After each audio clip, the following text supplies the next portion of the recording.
ألم تر كيف فعل ربك بأصحاب الفيل ألم يجعل كيدهم في تضليل আল্লাহ রাব্বুল আলামিন নবীজিকে সম্বোধন করে বলল, নবীজি আপনি কি দেখেননি আপনার হস্তি বাহিনীর সাথে, আবরাহা বাহিনীর সাথে, হাতি বাহিনীর সাথে আপনার আল্লাহ কিরূপ আচরণ করেছেন, কি ব্যবহার করেছেন?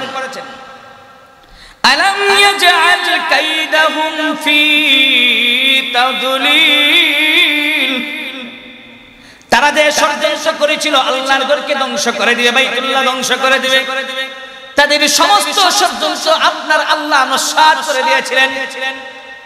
কিভাবে আল্লাহ তাদের সমস্ত ষড়যন্ত্রগুলো নস্যাৎ করে দিয়েছিলেন? আল্লাহ রাব্বুল আলামিন সূরা ফিলের 3 নম্বর আয়াতের মধ্যে বলেন, ওয়া আরসালা আলাইহিম তায়রান আবাবিল। আল্লাহ রাব্বুল আলামিন আবরাহা বাহিনী, হস্তি বাহিনী, তাদেরকে ধ্বংস করার জন্য, যারা আল্লাহর ঘর ধ্বংস করতে গিয়েছিল তাদেরকে ধ্বংস করার জন্য আল্লাহ পৃথিবীতে পাঠিয়েছিলেন।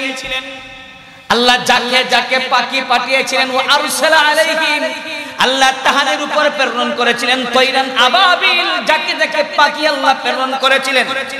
প্রত্যেকটা পাখির সাথে আল্লাহ রাব্বুল আলামিন দুটো করে পাথর দিয়েছিলেন। প্রত্যেকটা পাথরের মধ্যে আমার আল্লাহ নাম লিখে দিয়েছিলেন আর বলে দিয়েছিলেন, পাখিরে যারে পাখি যা,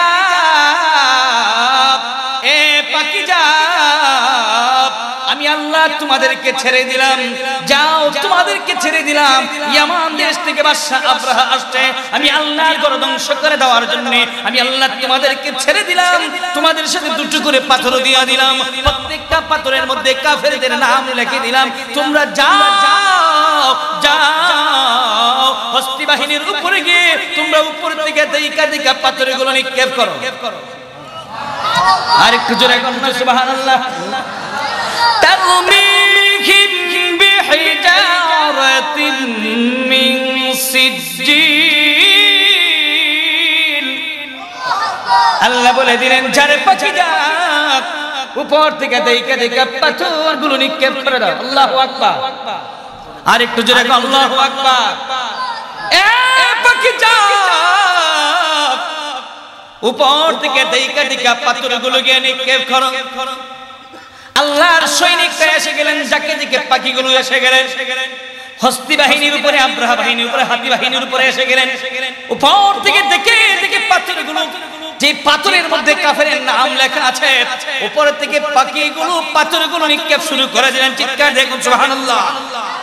পাথরগুলো যখন নিক্ষেপ করে দিলেন, অবস্থাটা কি হলো?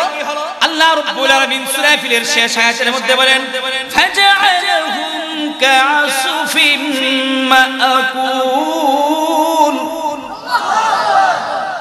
গুরু ঘাস খাইলে ঘাসের যেমন অস্তিত্ব থাকে না,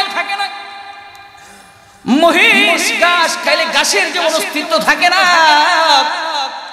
আল্লাহ রাব্বুল আলামিন আবরাহা বাহিনী, হাতি বাহিনী, হস্তি বাহিনী, সেই হস্তি বাহিনীকে, আবরাহা বাহিনীকে আল্লাহ রাব্বুল আলামিন এমন ভাবে ধ্বংস করে দিলেন, তাদের কোনো অস্তিত্বই পৃথিবীতে ছিল না।